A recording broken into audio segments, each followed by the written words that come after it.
Good morning, and thank you, Susan. Good morning, everybody. It is now 5 minutes after 11 in the morning.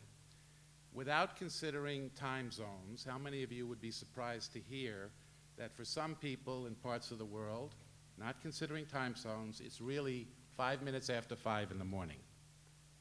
Any surprises here? No surprises. Okay, all right. Maybe there's a delusion here. Second question for you. How many of you are crossing your legs right now? Okay. And how many of you would be surprised to learn that in a lot of countries that would be considered a significant insult? Only a few. Okay. Oh, yeah, okay. Don't be shy.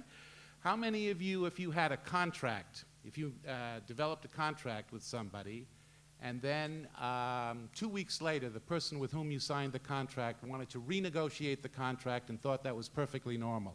How many of you would find that a little strange? Thank you. Okay.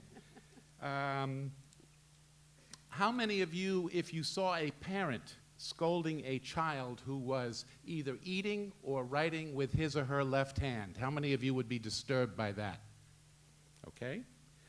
How many of you would find it surprising or wanted to know why a doctor here in the United States would report a parent to the police whose child had red circles on their body? How many would like to know why that might be happening? Okay.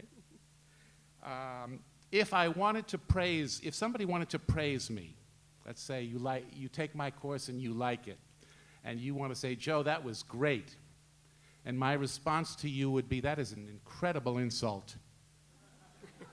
Would that surprise you? Okay.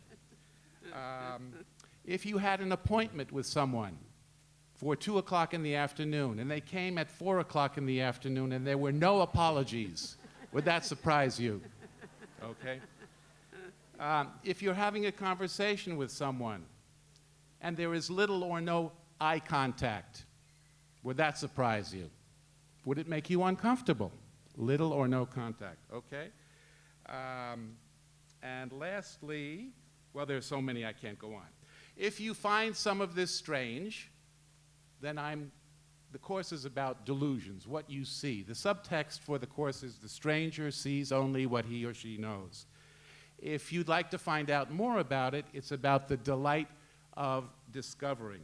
And what we'd like to do in the class is to see how all of these issues of communication across cultures and miscommunication across cultures affects diplomacy, affects business, affects our communication with immigrants, affects communication with when we travel, how we're understood or misunderstood, and often having profound consequences. And needless to say, I will share a number of very striking stories with you from International House where, believe it or not, 600 students from 80 countries interact, confuse each other, and make breakthroughs on a daily basis. In my lifetime, there have been more changes in the past 10 years than in the past 2,000 years. And this notion of coming together physically through air travel, coming together what we think may be psychically through cyberspace, I think for a lot of people has revealed that there is an enormous psychic chasm, that the notion of the global village really is, in my view, a misnomer. So come join the class, discover the psychic distances, and perhaps in our own small way to reduce some of those psychic distances. Thank you. Great, thank you.